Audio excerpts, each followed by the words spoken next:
hapon ay sina Father Chris Lumada at Father Angel Vitales. Magsitayo po lahat at pag-ibigin natin ang pagbumalangawin ng busy.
Sa ngalan ng Ama, ng Anak at ng Espiritu Santo.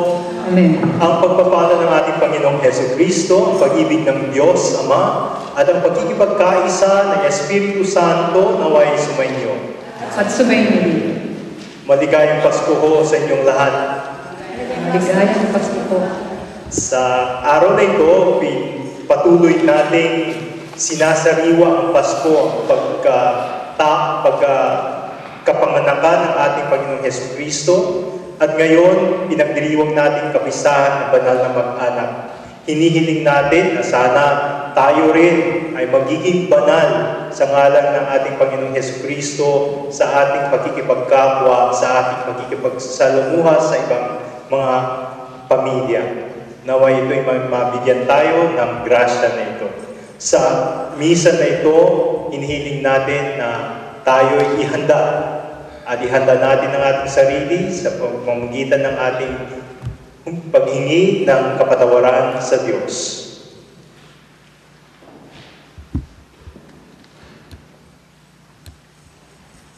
Inaamin ko sa makapangyarihang Diyos at sa inyong mga kapatid na lubha nagkasala sa isip, sa salita, sa gawa, at sa aking pagkukulang. Kaya sinasama ko sa mahal na Birheng Maria, sa lahat ng mga anghel at mga banal, at sa inyong mga kapatid, na ako'y panalangin sa ating Panginoon. Kawan nawa tayo ng makapangyarihang Diyos, patnubayan tayo sa buhay na walang hanggan. Amen. Amen. Papuri sa Diyos sa kaitaasan.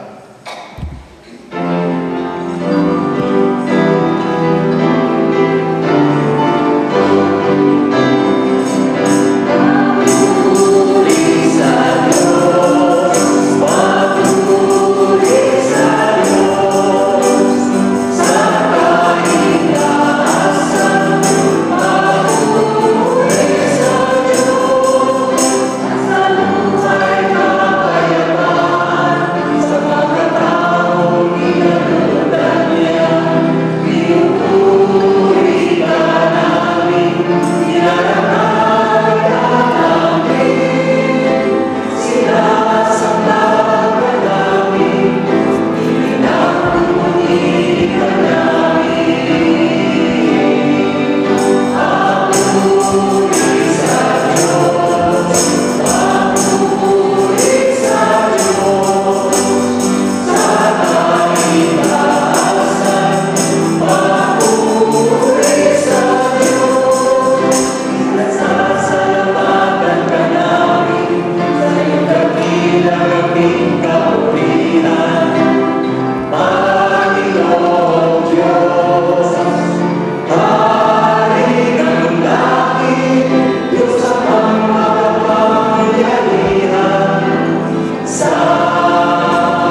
Manalangin po tayo.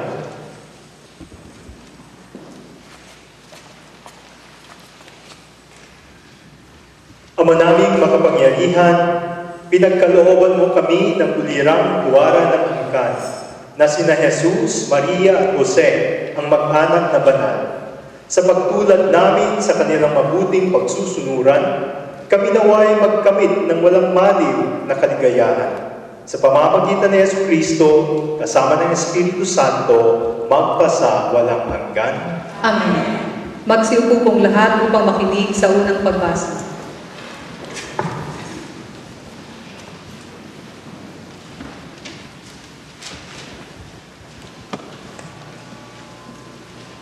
Unang pagbasa. Pagbasa mula sa aklat ng Sira. Ang mga ama ay binigyan ng Panginoon ng kapangyarihan sa mga anak, at iniutos niya na sundin ng mga anak ang kanilang ina. Ang gumagaling sa kanyang ama ay nagbabayad na sa kanyang kasalanan. Ang naparangal sa kanyang ina ay parang nag-iimpok ng kayamanan. Ang gumagaling sa kanyang ama ay paliligayahin naman ng kanyang mga anak. At ang panalangin niya ay agad diringgin ng Panginoon. Ang nagpaparangal sa kanyang ama at nagdudulog ng kaliwan sa kanyang ina ay tumatalima sa Panginoon. Pahahabain ng Diyos ang kanyang buhay. Anak, kalinganin mo ang iyong ama pag siya ay matanda na, at huwag mo siyang butan ng sama ng loob habang nabubuhay. Pagpaumanhinan mo siya kapag nanlalabo na ang kanyang isip. Huwag mo siyang lalapasanganin ngayong nasa sulan ka na ng iyong as. At paglingap mo sa iyong ama ay di makakalimutan ng Panginoon. Iyan ay magiging kabayaran sa iyong mga kasalanan. Ito ang salita ng Diyos. Salamat sa Diyos. Salmong tugon, mapalad ang sumusunod na taong may takot sa Diyos. Mapalad ang sumusunod na taong may takot sa Diyos.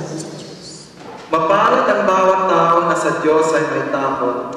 Ang maalat at ikay sumunod sa kanyang utos.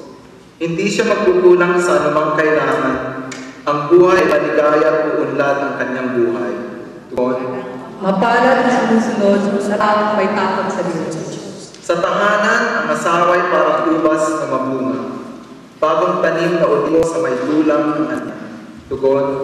Mapalad ang sumusunod na taong may takot sa Diyos.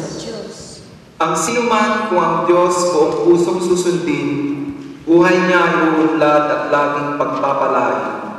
Mula sa sayang, pagpapananawa ng Diyos ay tamping at makihabang buhay pag-unlad ng Jerusalem. Tugon.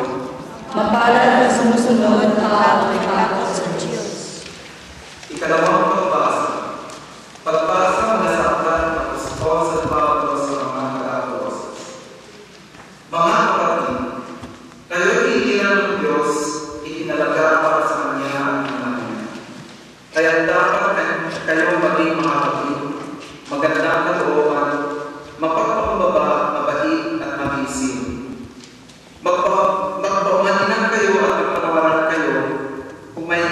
kayo sa isa't isa. Pinatawad kayo ng Panginoon, kaya magpatawad mo kayo. At itin sa lahat, mag-ibigan kayo pagkat ito ang kulot ng ganap at pagkakaisa.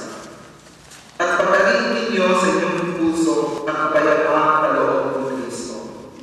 Sapagkat ito ang dahilan, kaya kayo tinawag upang maging mahagi ng isang katawan. Magpasalamat kayo tayo. Ang mga salita ni Kristo ay dahil ninyo mabuti sa inyong isip. Magpalaanan kayo at magtulungan ng buong alam. Umawit kayo ng mga salmo, mga himno, at mga wiling spiritual na may pagpapasalamat sa Diyos. At alaman ang gagawin ninyo maging sa salita o sa gawa. Gawin ninyong lahat sa pangalan ng Panginoong Hesus. At sa pamamagitan niya ay magpapasalamat kayo sa Diyos. Mga babae, pasakot kayo sa inyong asawa, sapagkat yan kalooban ng Panginoon. Mga lalaki, ibigin ninyo ang inyong asawa at huwag silang pagmamalunan. Mga anak, sundin ninyo lagi ang inyong mga magulang, sapagkat kinalulugod yan ang Panginoon. Mga ama, huwag ninyong kagagalitan ng labis ang inyong mga anak, at baka manghina ang kanilang loob. Ito ang salita ng Diyos. Salamat sa Diyos. Magsitayo po lahat upang makinig sa